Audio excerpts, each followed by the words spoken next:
I'm Jenna Seery, a bookseller and associate producer of Poured Over, and today I am very excited to talk about one of my favorite things, math, with Sarah Hart, who is a mathematician, a professor, has a very cool job, and has written Once Upon a Prime, which goes through connections between literature and mathematics from books from Moby Dick to Jurassic Park to so many things in between. And as I was reading, I was telling facts and things that I was reading to so many people with a wide range of response, but I can't wait for people to talk about this book. The hardcover came out in 2023 and it's going to be coming out in paperback soon.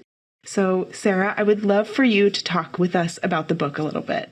Great. Well, thank you so much for having me. Yeah. And, you know, I'm a mathematician, but I've always loved reading and books and literature from a very small child. So for me, these things have always been part of my life, both of them. And so it's been a joy to be able to write about them together.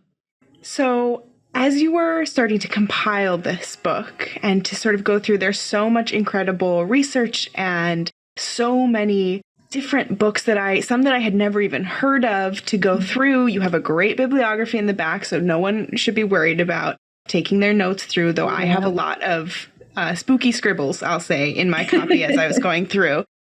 But I would wonder, to start out, how did you come to this idea and how were you sure that this was the book you wanted to write? So for me, I've always read lots of books widely. I've just always have a book on the go. That's the person I am. I get anxious if I'm going somewhere and I haven't got a book with me because, what am I going to do if I have 30 seconds? So lots of reading through my life. And I have always kind of noticed and spotted mathematical ideas that are there, whether that's the structure of the writing or mathematical symbolism. I've always seen these things. And so when the opportunity came to write about them, for me, the hardest bit, and as you say, there's a really big list of books at the end. I had this little section at the end with so many books, and some of them I didn't have time to talk about. The challenge was, how am I going to narrow it down? Because there's so many wonderful things you could talk about. So what I decided to do, and the way to structure this project, this endeavor, was I kind of thought of three ways, or divided into three ways that mathematics and literature can have a conversation. And one is about the structure, like how books are put together, how poems are put together. And mathematics, is the language of structure and pattern and symmetry and all those lovely things like that. So anything to do with a way that you're fitting something together, there'll be mathematical ideas. So we talk about poetry and things like this, and also novels that have structures. That's kind of the first part of it. And then the second way that mathematics and literature can talk with each other is around symbolism and imagery and metaphor and those ideas, where mathematics is just there, everything from the numbers you see in fairy tales and folk tales, all the way through to, we can get as esoteric as you like and talk about calculus in Tolstoy, or you can talk about the number 3 and how it's everywhere in fairy tales. So that's like the second thing. And the third thing, because there are three things, because 3 is everywhere, is about actually mathematical ideas. And sometimes you get mathematician characters in books. And that, for me, is really interesting, how literature deals with ideas and deals with mathematicians as characters and mathematical ideas. And that happens, in all sorts of different books and genres. So yeah, kind of 3 different aspects of how this can happen. And then choosing examples in each one of those was how it came together, really. I love the structure of it because it allows a really great reading experience if you just start at the beginning and go through. But kind of like some of the other intriguingly structured books you talk about, you can also sort of dip in and find the pieces that really interest you and read it out of order and add things in a different way. Yeah. And I found that really fun, of being like, there's all this information here and you get to sort of play with it and find the things that really work for you. I did not want this book, and it's not, let's start at the beginning and have a linear thing where, we pile on and on. Actually, no, it's not like that at all. Every chapter has its own flavor, and then you can go in at whatever chapter you want, whatever grabs your interest first. And of course, then I hope you are led then into, actually, I think I'll read this, and maybe there's interesting ideas here. So I want to show people, we can find just a little bit of mathematical ideas can really bring the literature we love, and maybe new literature we haven't encountered, bring it to life and enhance our enjoyment of it. And, this podcast, which is about we like looking into things deeply, right? Yeah. We like following those ideas and going down rabbit holes. So yeah, this is that. This is what I love doing, really. And your work, I mean, I always say this too, that I love anything, any kind of work, whether it's fiction, nonfiction, that is going to spark me and I start Googling things on my own, because I love to put just as much back into what I'm reading as what I'm getting out. And I feel like there's so much in this where even if you come to this book with no real mathematical knowledge to start, it doesn't expect that you have, you know, Absolutely. a PhD in anything to start. You can just pick this up and really find enjoyment no matter where you're at in a knowledge journey. Absolutely. So my feeling is we as human beings, we enjoy patterns. Our brains like patterns and we like to see them. We like symmetry and we like structures, those kind of things we take a pleasure in. And that's why we enjoy, you know, the rhythms of music or beautifully symmetric pieces of art or poetry, which has rhythms and patterns and rhymes and all of these things. But those things for me, that's what mathematics is about. So there's language of mathematics and we can use symbols and we can write algebra. But really underneath all of that, it's about patterns. And so, yeah, we can all enjoy these things. And you don't have to have any mathematical knowledge to access this book, because I want to show you, you know, actually, if you like patterns, you will love seeing them in your favorite stories and literature. There's many things I will look at differently now as I go back. I mean, you start with and come back to several times your interaction with Moby Dick and sort of how this started a lot of things for you. And I think that's a book that many of us had read, sometimes begrudgingly and sometimes with enthusiasm. But I had never really thought of it in terms of math. And then as you were going through and laying out all the different things, I was like, of course, how did this not click? But I think it's just not something we're trained to look for when we read. Yeah, I think that's right. So Moby Dick was in a way, the real way, the start of this whole adventure for me, because I'd sort of through my life been observing, seeing things in books and poems. But as an adult, I read Moby Dick. So this isn't in British schools. You don't tend to be compelled to read it. It's a great American novel, but we have to read Dickens. So in Britain, Dickens, another genius, of course. So I came to Moby Dick. I thought I must read this book. Everyone says it's, you know, a classic. And of course I had rebelled against that feeling. Oh, I don't want to do my homework, you know, but I'm so glad I did eventually. Everyone should read it. It's wonderful. And I started to read, and literally within about 3 pages, he had used a really brilliant little mathematical metaphor. He was talking about the inn where he was staying, the Spouter Inn, and the landlord tries to cheat you by making the glasses kind of get thinner at the bottom so that you think you're getting more hard liquor than you actually are. And he talks about parallel meridians being carved into the glass, right? And it's just a lovely little, very apt metaphor for that situation. And I thought, oh, that's interesting. That's quite, you know, I like that. And then every few pages, there'd just be another lovely little mathematical reference. So he talks about, for instance, he has a metaphor for loyalty. And this is Captain Ahab who's talking to the cabin boy, and he says, "Loyal art thou as the circumference to the centre," right? So we think of a circle, and yeah, the circumference of a circle is always exactly the same, loyally, steadfastly remaining the same distance from the centre of the circle. And again, it's just a nice bit of metaphor, bit of mathematical imagery. And for me, what's really interesting about that is he's choosing, you know, Herman Melville is choosing from the furniture of his mind, what am I going to do here? No one's saying to him, right, you need 60 mathematical references in this novel. You know, he's going into his mind and picking out something that feels right to use. And there's a lot that's mathematical. And I got really interested in actually, you know, what's Herman Melville's background? Why is he clearly enjoys these mathematical ideas, because he's just putting them, they're everywhere, just all over the place in Moby Dick and his other writing. And I got really interested in why he's doing that. And I found that he actually loved mathematics. He won a prize for it in school. The prize was a book of poetry, which I absolutely, yes, this is exactly what a mathematician would like to receive. And yeah, it's just really fun reading about his references, and they add to your enjoyment of the book. You know, if you notice them and you understand a little bit about them, then it's already a wonderful book, and it's going to help you enjoy it even more. so often I think there is this perceived huge divide between like the worlds of science and math and the world of the humanities and between math and literature. And yet so often when we look back at especially a lot of classic, what we call now the classic canon of authors, we see how often math was a part of their lives, from Melville to George Eliot and to all these other people, that they were really passionate about this as well. And it makes all these appearances, which sort of, goes against this idea that, oh, they're such separate subjects and never the twain shall meet, or, whatever the saying is. Absolutely. I think, historically, you find that people are quite often doing both things. So Geoffrey Chaucer, right? Famous, probably the author of probably the first kind of English fiction book, I guess you could say. So he wrote the Canterbury Tales, but he also wrote a mathematical treatise on a mathematical instrument called the astrolabe.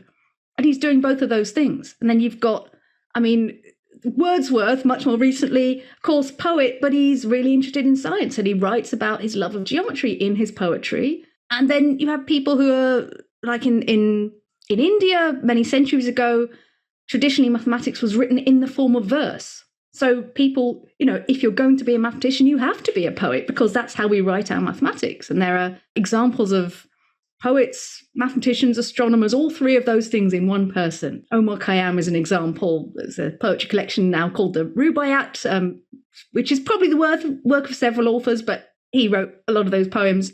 But he also did some really interesting mathematics about solving certain types of equations that it's kind of preceded work that happened in the West by several centuries, and he was doing both. So, we get these links where people are interested in all sorts of different things historically. They're writing poems, they're doing mathematics, they're doing astronomy, and there's no one's saying, you're in that box now, you're in the mathematics box, so you're not doing that stuff. It's all part of being, having a general education, and people feel that they can do and enjoy all of those things. And, you get people who have, as a hobby, they do a bit of geometry in their spare time. Abraham Lincoln enjoyed doing geometry in his spare time, for example. George Eliot, who you mentioned, she was fascinated by mathematics, and she writes a lot about it. So, it's really, historically, people would definitely be interested in lots of different things, and there was nothing felt to be odd about that. I remember the first time I learned about proofs, about mathematical proofs, when I was probably in my early teens or something in school. And I remember being like, this is math with words. And everything changed. And I suddenly got, doing it as a hobby, but I started learning more and more things on my own. And I think, unfortunately, a lot of times when you're like, we have younger students in school, often, unfortunately, I think younger women or people of color sort of get discouraged from really engaging in mathematics in a lot of ways. Because so often what we think of when we think of these, the great mathematicians are like a lot of older white guys. Yeah. And I think that happens. Even thinking about your sort of career as the Gresham professor of geometry, that this thing that's been around since 1597, and you are, of course, the first woman to hold that role, that like we sort of get this idea that math might be just for some people, but really it's not. It's for all of us. Absolutely. And it's interesting and curious to me that there is this perception, yes, that it's only for some people, and that somehow you have to be a genius to engage with mathematics at all, which is not how we think about sports or music. Right? Okay, if you want to win the Olympic gold medal, you have to be extremely good. But that doesn't stop us then going to the park and going for a run or playing sports. We know that we can enjoy those things. We can watch them. We can watch the elite people doing those things. We can do them ourselves. We don't have to say it's only for those special ones. And music, we all sing songs from a very young age. We sing, we play, we bang drums. We don't insist that you can only do it if you're in the elite. Whereas in mathematics, somehow there is this perception here. If you're not top of the class, then just give up. And that so makes me feel really sad, because I really think there's so much to enjoy for whatever level you are at. You don't have to only do this if you're going to be a college professor. There is mathematics that we can all really enjoy. And even if we don't know the details of it, we can see the wonderful effects that can be produced. And then if you want to go on and learn the details, of course you can. But, we can all enjoy these things from whatever level we're at. I think some of my biggest connections to mathematics have come through literature. When I was a kid, I was obsessed with this book called The Eight by Katherine Neville, and it's about chess. It's kind of like a Da Vinci Code style book. Yeah. And there's so much chess and math in it, and I got really obsessed with it. And then later in life, more recently, Benjamin Labatut's books, When We Cease to Understand the World and The Maniac, and really being like, oh, this is not only about math, but this is about mathematicians and their wild lives and some of the crazy things they've done. And it really was like, oh, these worlds do meet. And it's such a fun way through literature to get to understand it a little bit better. Absolutely, yeah. And I think, so you mentioned at the beginning, I talked about everything from Moby Dick to Jurassic Park. And that's really true that, it doesn't have to be a highfalutin book that, you might not necessarily want to sit and read on the beach. Every kind of literature has mathematical ideas in it. So, I do talk about the Da Vinci Code, and there are some things about it I find kind of amusing, let's say. But that doesn't mean it's not a good read, and you can still pick out these things, and there are, if you're looking at a detective novel, you can think about, the ways in which you can understand who might be guilty. There might be secret codes of cryptography. All of those have mathematical ideas. In Jurassic Park, there's this brilliant set of diagrams in the book that they begin the sections. There are 7 sections, and they each begin with a kind of particular diagram that gets more and more complicated. And actually, I'm looking at that and I can see mathematically it's this kind of picture called a fractal. And so one of the things I do in my book is to describe what this thing is and how it's made. And it's really fun to see that in the book. And then if you recognize it for what it is, it just adds even more to the fun. I don't want to disparage any books, but I feel like I have to ask, do you ever get stressed out if you're reading something and the math just is bad or doesn't work or is blatantly wrong? I think, the thing that everyone can make mistakes, that what I don't like is a sort of lazy stereotype. So the things that tend to annoy me will be if you've got a mathematician character who is, I don't know, just that real cliche of being perhaps really selfish because they're over involved in their work or they can't cope with life. They're a genius, but they just can't interact with anybody. Because that's really not, I feel like I have a badge made that says mathematicians are people too. Because, there are all sorts of mathematicians in the world. And some people are, one kind of extreme, and that's okay. And others are some like other things. So, you get mathematicians, we have hobbies, we enjoy other things than mathematics, So that's my big, if I see a mathematician who just can't make a cup of tea, but is a genius, that's sort of this again, And it's kind of, it is, I think, a damaging thing because it can be off-putting then. If you aren't that particular kind of person, you may think, well, I cannot be a mathematician. Whereas actually, anyone can be a mathematician. And that's what I would like people to realize. Your work really inspires this sort of sense of curiosity for looking at things from a different perspective. I think, like you said, it's easy to sort of say, yes, this is what we expect math to be like. This is what we expect mathematicians or people who enjoy math to be like. But you offer so many examples that are like, no, this is actually the contrary. There's so much more.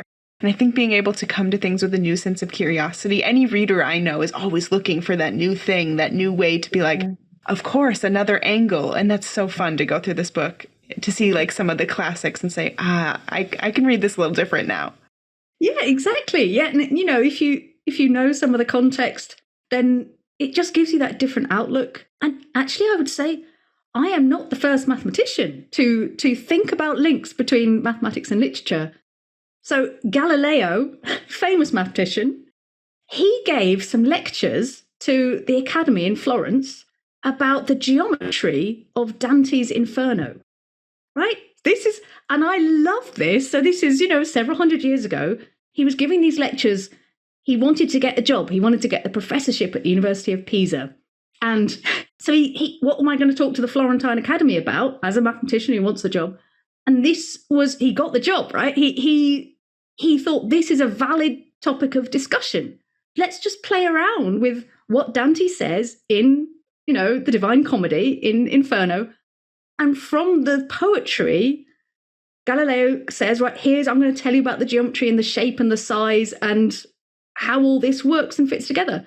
And that, for me, that's exactly the kind of thing. So Galileo is doing a deep dive into Dante. That I feel that gives us permission, right? If we needed it.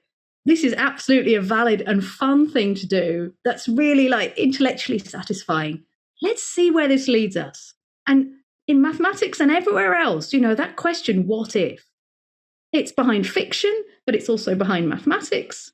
And just following and exploring an idea, taking an idea for a walk is so powerful across both of those things, mathematics and literature. That's kind of almost the common thing.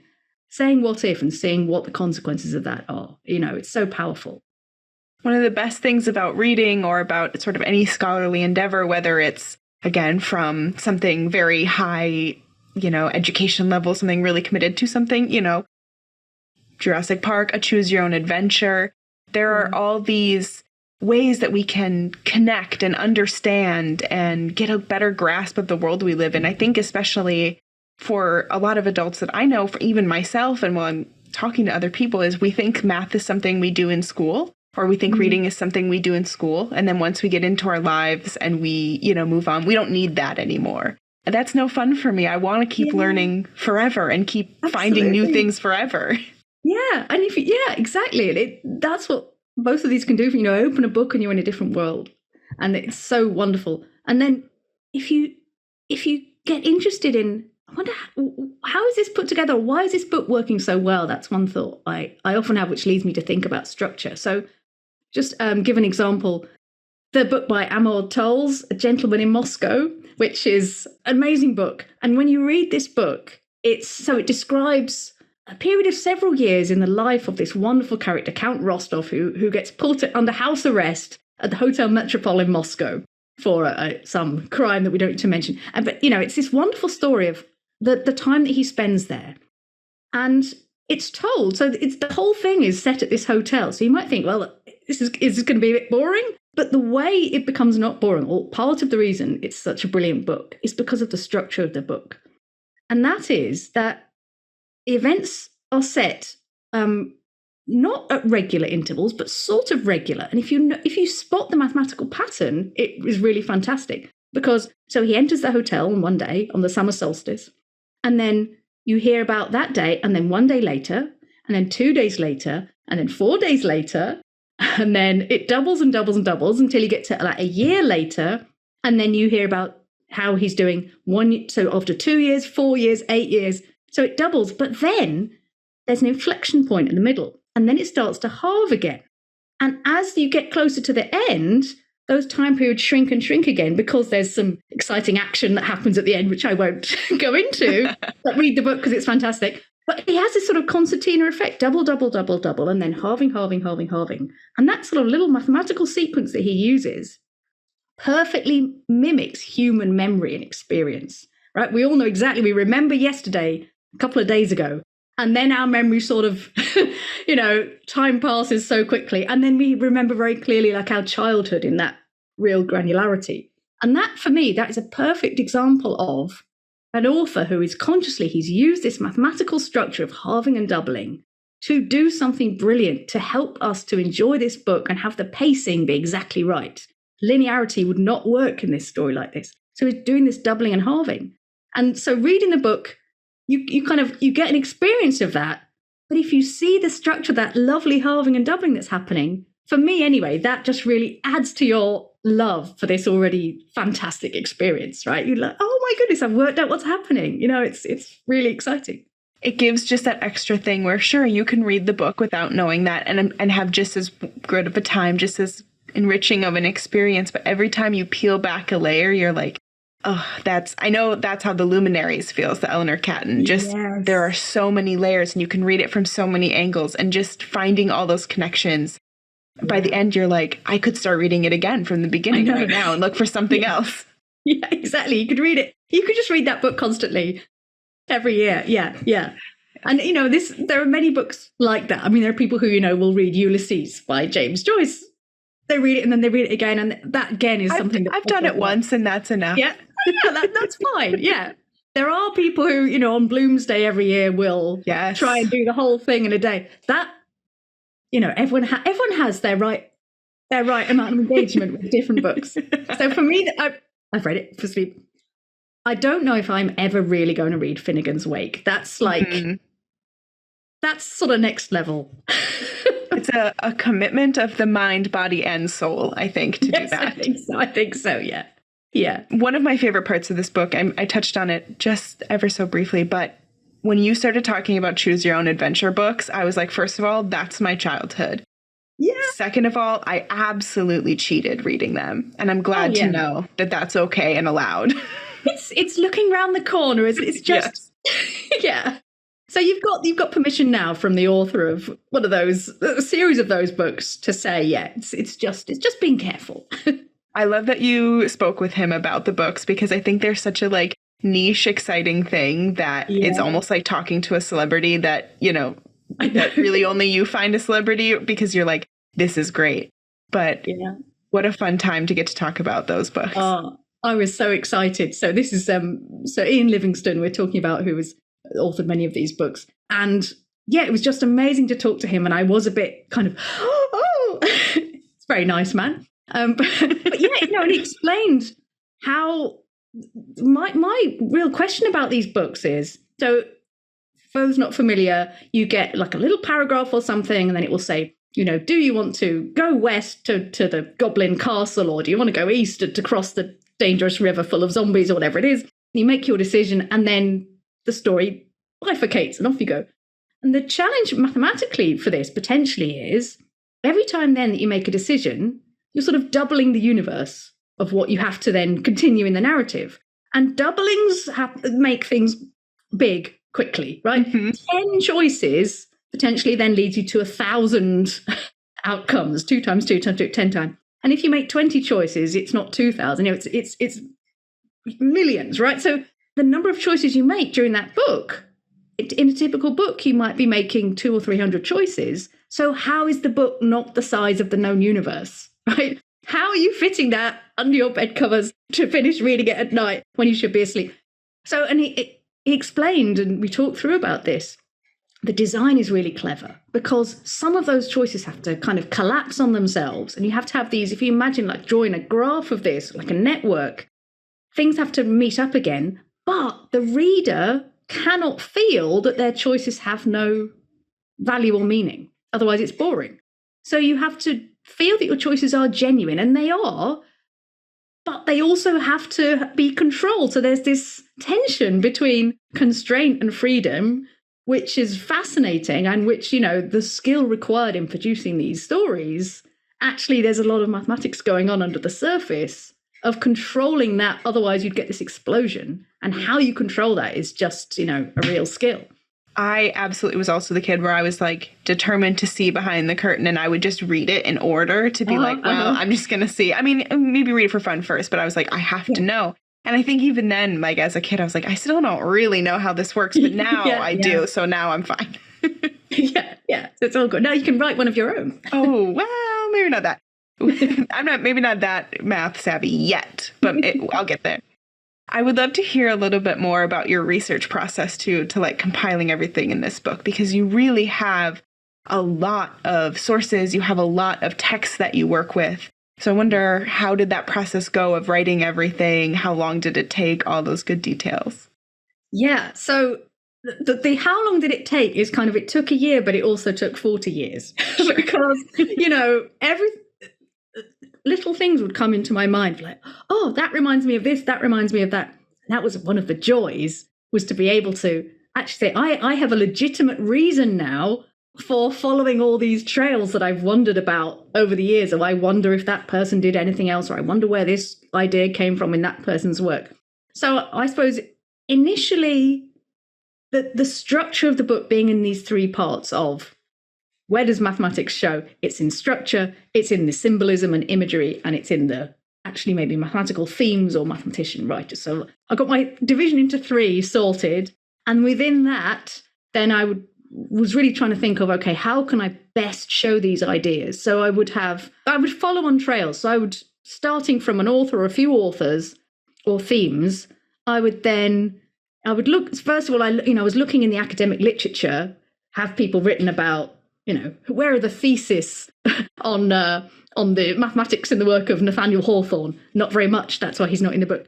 But loads of Herman Melville. It's very interesting. Loads of Herman Melville and loads of, particular writers you would see, lots and lots of, maybe they talk about science. And then I thought, well, if they're going to talk about science, maybe they'll talk about mathematics. And then I think about my own recollections and I'd be talking to other people and just following its rabbit holes all the way, right? As a phrase coined by Lewis Carroll, of course, who was a mathematician. And the process would be, I would coalesce a gigantic, this big pile of huge number of potential references and then whittle down. And this is my first book. And so my first experience with an editor, and it was wonderful because she was amazing at really helping me to say, I've got 45 examples of this thing. And she was really good at kind of helping me to narrow down that, I would say, okay, I think these 8 are just cannot live without 8. And she'd say, well, maybe this one could, so we'd have this process. She'd say, maybe this thing could be a footnote, and it would be a footnote. And then after a few months, when I was less, emotionally attached, she'd say, maybe we don't need that footnote. So yeah, about 10 times as much material as could fit in a book poured out. And then it was the refining process. And, there's so much more one could have written. And this is a inexhaustible source of wonderful, exciting literary things that have mathematics in them because they're just fundamentally linked. But yeah, I really enjoyed. So the chapter on, I thought, I've got to do something about numbers, symbolism in numbers. And that was really fun to explore because that was one where I had ideas in my own head, but then I actively went looking to see, I knew that the stories that I had grown up with is not necessarily, well, it definitely is not all of folklore. So I really enjoyed exploring fairy tales and folklore and mythology from cultures that I wasn't as familiar with. So look at how they use numbers in symbolism in other traditions. And that was absolutely fascinating to explore and learn about those ideas. Did you have anything that truly surprised you that you learned while you were going through, whether more general or just a fact that you're I can't have imagined this? I mean, there were many things that even I was surprised at how much there was out there to be found. So that was a complete delight. Also, there's one example I'm thinking of where at the beginning when I was drafting the book and I was thinking of, chapter headings and things, what make nice chapter head. The geometry of narrative was a chapter heading, for example, and that came from a short story that I'd read. But there was one chapter and it was about kind of how mathematics can appear more overtly on the surface in literature. And I thought I was going to call this, because there's a book called Life of Pi, and I thought, well, I'll call this The Real Life of Pi. And before I'd read Life of Pi many years previously, but just, that I thought that's a good title for the chapter.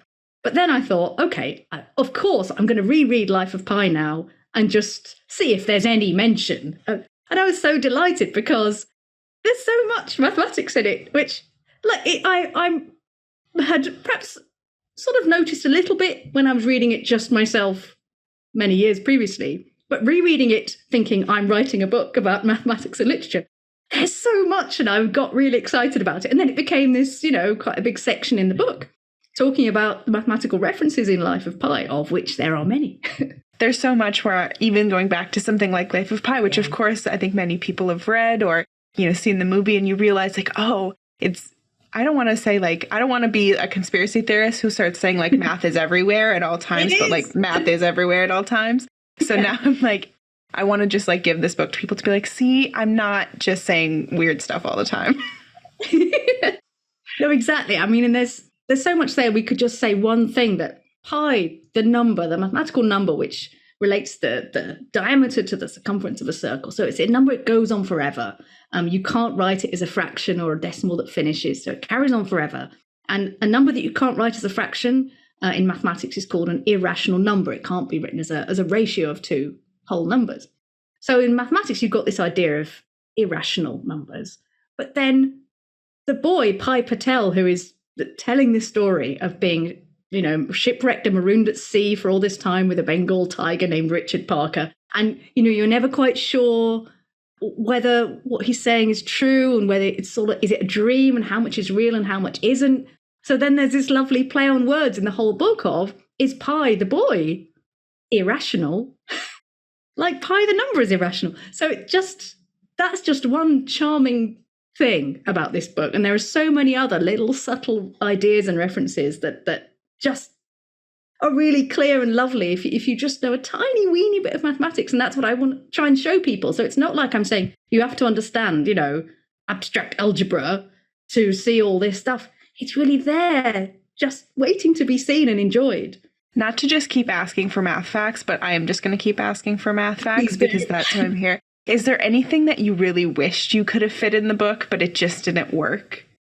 So I think, there were more things I would like to have said. So some of the poetry, the structures in poetry, you could write a whole book about mathematics and poetry, right? So maybe that's a project for another time. But I had a chapter, really about poetry. And so there was some really cool poetry that involves the Fibonacci numbers that I was in an early draft, and then we're like, oh, this chapter's already too big. So we do talk about the Fibonacci numbers and the Fibonacci sequence at various points in the book. But yeah, so kind of interesting ways in which those can be used in poetry.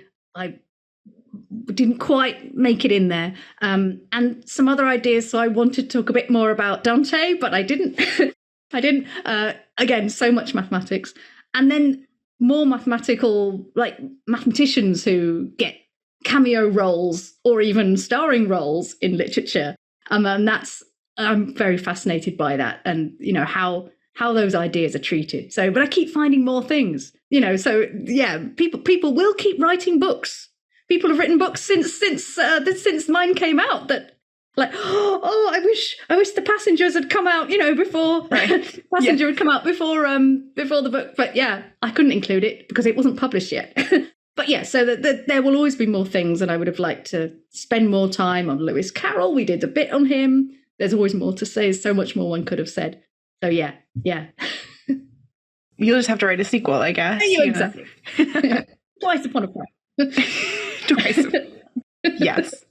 Switching gears just the tiniest bit, I'd like to talk about sort of your life as a reader and your literary influences and sort of what you gravitate towards in fiction, either things that sort of shaped you or things that you've been reading recently.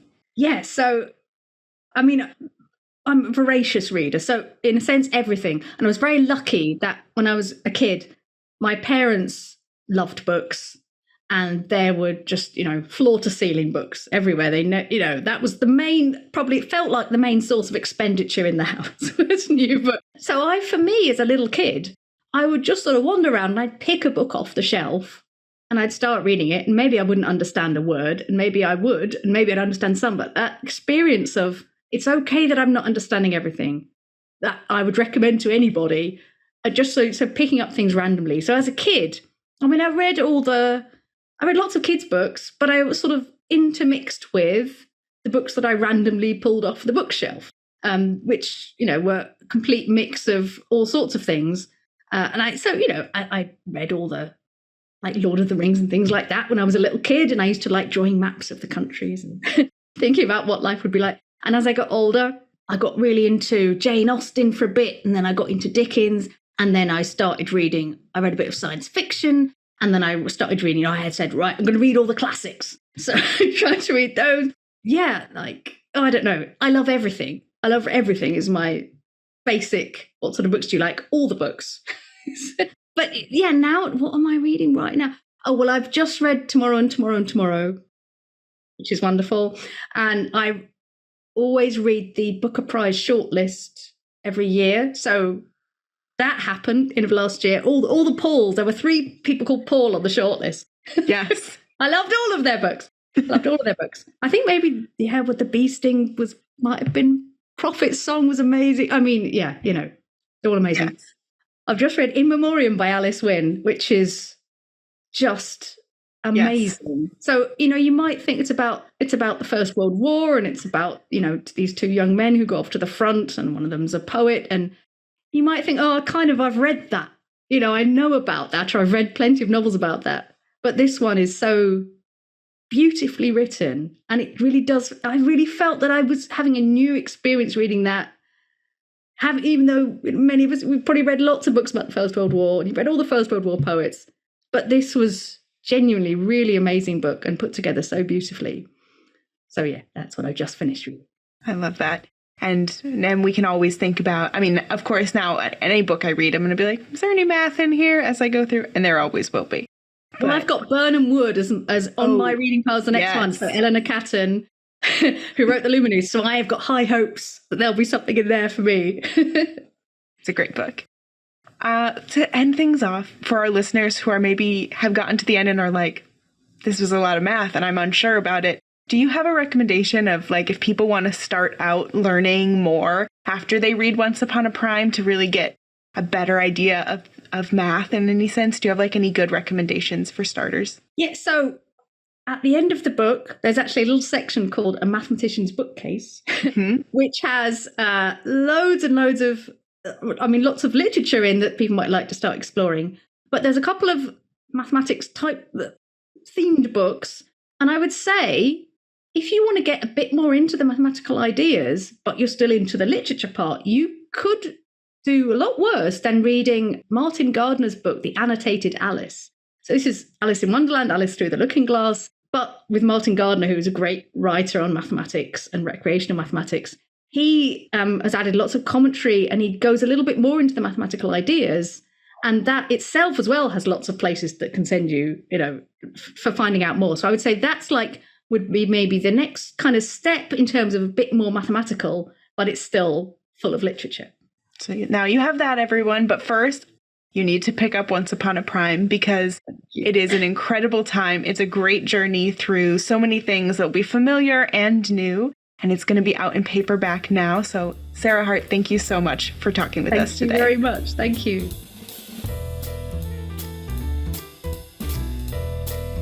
Thank you for listening.